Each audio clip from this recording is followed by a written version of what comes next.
उत्तर प्रदेश की एक छोटे से कस्बे शाहगंज की सुबह उस दिन कुछ अलग थी। सड़कों पर हलचल थी, हवा में तनाव घुला हुआ और दूर कहीं नगाड़ों जैसी हल्की सी आवाजें सुनाई दे रही थीं।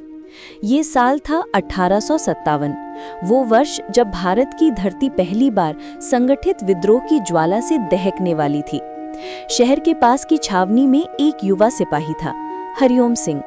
चेहरा तेजस्वी, आंखों में चमक और दिल में देशभक्ति की आग। उस दिन सुबह परेड के बाद वो अपने तंबू की ओर लौट रहा था कि अचानक उसकी नजर जमीन पर किसी चमकती चीज पर पड़ी। धूल और सूखे पत्तों के नीचे आधा दबा हुआ एक पीतल जैसा गोल वस्तु चमक रही थी। हरिओम नीचे झुका, पत्ते हटाए और वो वस्तु उठाई। वो एक अजीब सी पुरानी जेब घड़ी थी, भारी, ठंडी और बहुत पुरातन डिजाइन की। घड़ी के पीछे उभरा हुआ एक प्रतीक बना था, एक अर्धचंद्र जिसके नीचे 3 शब्द लिखे थे, काल सत्यवक्ता। हरिओम ने इसे पलटा। सेकंड की सुई धीरे धीरे चल रही थी, पर कुछ गड़बड़ थी। घड़ी समय से 5 सेकंड पीछे चल रही थी। वो हंसा, किसी ब्रिटिश अफसर की घड़ी होगी, खराब हो गई होगी। पर उसी रात जब वो पहरे पर था, तभी अचानक घड़ी टिक टिक टिक एकाएक रुक गई और फिर चल पड़ी। अब 7 सेकंड पीछे। और उसी क्षण छावनी की दीवार के पास जोरदार धमाका हुआ। विस्फोट, चीखें, अलार्म की आवाजें। हरिओम ने दंग रहकर घड़ी को देखा। ये तो चेतावनी दे रही थी, पर ऐसा कैसे हो सकता है? अगले दिन हरिओम उस घड़ी के बारे में किसी से कुछ नहीं बोला। वो बस सोचता रहा, क्या ये संयोग था या सचमुच इस घड़ी में कुछ है? शाम को वो शहर की ओर गया। बाजार में एक बूढ़ी घड़ी साज महिला बैठी थी, जिसे लोग रहस्यमय विधवा कहते थे। नाम था उसका भानुमती। हरिओम उसके पास घड़ी ले गया। भानुमती ने घड़ी हाथ में लेते ही एकाएक सांस रोक ली। ये घड़ी तुमसे कैसे मिली? उसकी आवाज कांप रही थी। बस जमीन पर पड़ी थी। भानुमती की आंखें फैल गईं। जानते हो इसका क्या मतलब है? ये कोई साधारण घड़ी नहीं, ये समय सूचक घड़ी है, प्राचीन विद्रोही वैज्ञानिकों की बनाई हुई। ये संकट आने से कुछ सेकंड पहले रुकती या पीछे चलती है। जिस भी योद्धा के पास ये होती है, उसे आने वाले खतरे की सूचना पहले ही मिल जाती है।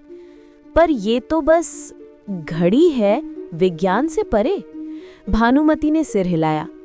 विज्ञान और आध्यात्म दोनों मिले तो ऐसे चमत्कार पैदा होते हैं। इसे बनाने वाला अब इस दुनिया में नहीं है। हरिओम चुप रहा। भानुमती ने कहा, जहां से तुम्हें ये मिली है, वहीं से अब नई कहानी शुरू होगी। संभल कर रहना सिपाही, अब इस घड़ी ने तुम्हें चुना है। हरिओम के दिल में अजीब सी सनसनी दौड़ गई। इतने वर्षों में पहली बार उसे लगा कि शायद वो किसी बहुत बड़े खेल का हिस्सा बनने जा रहा है। 10 मई 1857। मेरठ में बगावत भड़क चुकी थी। आग पूरे उत्तर भारत में फैलने लगी थी। हरिओम भी अपने साथियों के साथ मराठों, राजपूतों और आम किसानों के संग विद्रोह में शामिल था। घड़ी लगातार उसके पास रहती। एक रात ऐसा हुआ, हरिओम अपने दस्ते के साथ नदी किनारे छिपा बैठा था। उन्हें खबर मिली थी कि अंग्रेजों का एक दस्ता गांव में हमला करने वाला है। अगले दिन दस्ते ने एक अंग्रेजी कैंप पर हमला करने का फैसला किया। योजना बहुत सूक्ष्म थी। अगर जरा सी भी जानकारी लीक होती तो सबका काम तमाम। हमले से ठीक पहले घड़ी ने फिर से अजीब व्यवहार किया। इस बार सुई घूमना नहीं रुकी। वो तेजी से डगमगाने लगी, जैसे कोई अदृश्य ताकत उसे झकझोर रही हो। हरिओम समझ गया, खतरा बड़ा है, बहुत बड़ा। उसने चारों ओर नजर दौड़ाई। सब तैयार थे, पर उसका दिल किसी अनहोनी की भविष्यवाणी कर रहा था। तभी दूर पहाड़ी की तरफ से एक चमक दिखाई दी। हरिओम चीखा, सब पीछे हटो, घेराबंदी है। उसने राइफल उठाई और आवाज की दिशा में गोली चलाई। जंगल से एक आदमी गिरा, और वो कोई और नहीं, वीरेंद्र ही था। उसकी जेब से ब्रिटिश झंडा, नक्शे और संदेश मिले। सारा दस्ता स्तब्ध रह गया। वीरेंद्र की अंतिम सांसें जल रही थी। वो बोला, मुझे मजबूर किया गया था। मेरी बहन अंग्रेजों के कब्जे में है। मैं उन्हें बचाना चाहता था। हरिओम के दिल में करुणा जागी, पर घड़ी ने उसे पहले ही चेतावनी दे दी थी। ये उसका काम था, बचाना, समझना और यदि जरूरी हो तो रोकना। कुछ महीनों बाद विद्रोह अपने चरम पर था। दिल्ली विद्रोहियों के कब्जे में थी। बहादुर शाह जफर को प्रतीकात्मक सम्राट घोषित किया गया था। हरिओम को दिल्ली बुलाया गया क्योंकि उसकी बहादुरी और अद्भुत पूर्वानुमान क्षमता की चर्चा फैल चुकी थी। कई लोग कहते, उसके पास कोई देवत्व है, किसी शक्ति ने उसे चुना है, उसके साथ रहोगे तो मौत भी पास आने की हिम्मत नहीं करेगी। लेकिन सिर्फ हरिओम जानता था कि उसके पास है खोई हुई घड़ी। दिल्ली में उसकी मुलाकात हुई एक रहस्यमय विद्रोही से, आनंद प्रभाकर, जो विद्रोहियों के पुराने वैज्ञानिक समुदाय से था। आनंद घड़ी देखकर चुप हो गया, फिर बोला, ये एक दुर्लभ वस्तु है। इसे बनाने वाले वैज्ञानिक का विश्वास था कि समय हमेशा सतर्क को संकेत देता है। ये घड़ी खतरे को महसूस कर लेती है। ये कोई जादू नहीं, ये ऊर्जा की तरंगों को पकड़ती है। हरिओम ने पूछा, पर क्या ये सिर्फ चेतावनी देती है या भविष्य भी बता सकती है? आनंद बोला, भविष्य निश्चित नहीं होता, पर यदि ये घड़ी किसी युद्ध में तेज या धीमी हो जाए तो समझो कि आने वाला समय तुम्हें आवाज दे रहा है। ये तुम्हें बचाने के लिए नहीं, मार्ग दिखाने के लिए आई है। हरिओम ने फिर घड़ी को देखा। उसे लगा जैसे घड़ी की सुइयां अब उसके साथ संवाद करने लगी हों। सितंबर 1857, ब्रिटिश सेना ने दिल्ली पर अंतिम हमला शुरू कर दिया था। लाल किला घेर लिया गया था। विद्रोही सैनिकों की संख्या कम की, गोला बारूद घट चुका था, आत्मविश्वास डगमगा रहा था। हरिओम भी मोर्चे पर था। अचानक घड़ी की सुई पूरी तरह रुक गई, पहली बार पूरी तरह, बिल्कुल स्थिर। हरिओम समझ गया, यह अंत की चेतावनी है। आसमान में गोलों की बारिश शुरू हो चुकी थी। हजारों ब्रिटिश सैनिक शहर में घुस चुके थे। विद्रोहियों की स्थिति नाजुक थी।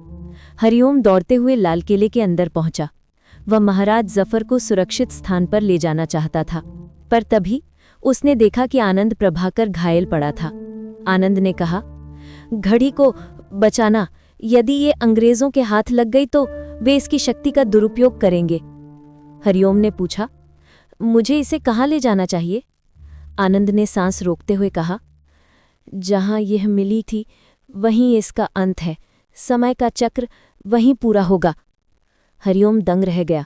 मतलब उसे शाहगंज लौटना होगा? लेकिन इस हालात में कैसे? अचानक घड़ी फिर चल पड़ी, पर इस बार सुई तेजी से आगे बढ़ने लगी, समय को पछाड़ते हुए। हरिओम समझ गया, समय कम है। हरिओम ने तय किया, वो घड़ी को सही स्थान पर ले जाएगा, चाहे उसकी जान चली जाए। दिल्ली से शाहगंज तक यात्रा खतरों से भरी थी। ब्रिटिश गश्ती दल हर जगह थे। कई बार घड़ी ने उसे समय रहते चेतावनी दी।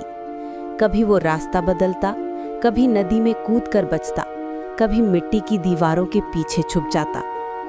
एक बार घड़ी ने अचानक तेज लय में चलना शुरू किया और कुछ सेकंड बाद उसके पास का पुल विस्फोट से टूट गया।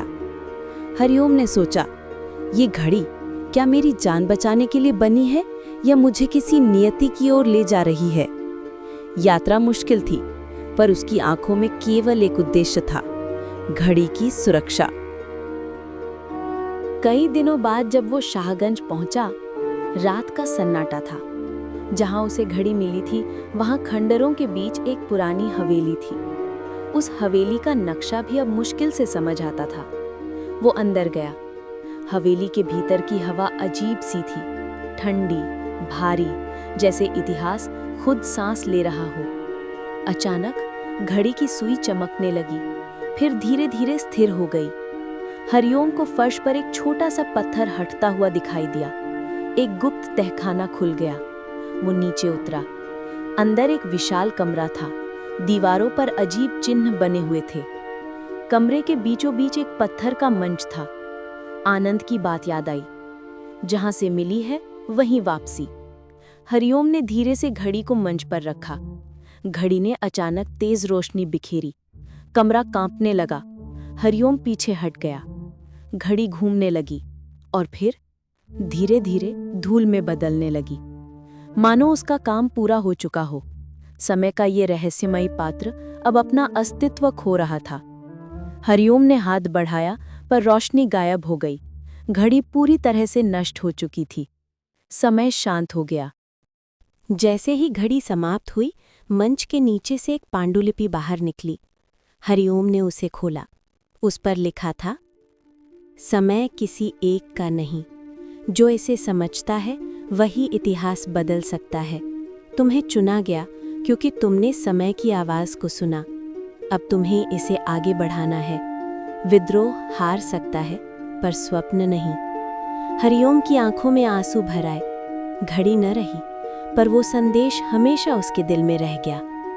1857 का विद्रोह अंततः दबा दिया गया। हजारों लोग मारे गए, शहर वीरान हो गए, दिल्ली खामोश हो गई, पर हरिओम जिंदा रहा। उसने गुमनाम रहकर गांव में मदद का काम किया। कभी कभी रात में जब हवा चलती उसे घड़ी की टिक टिक सुनाई देती, या शायद वो उसकी कल्पना थी। कहते हैं हरिओम ने वर्षों तक लोगों की मदद की, गुप्त रूप से अंग्रेजी अत्याचारों के खिलाफ काम किया, और उसे समय का प्रहरी कहा जाने लगा।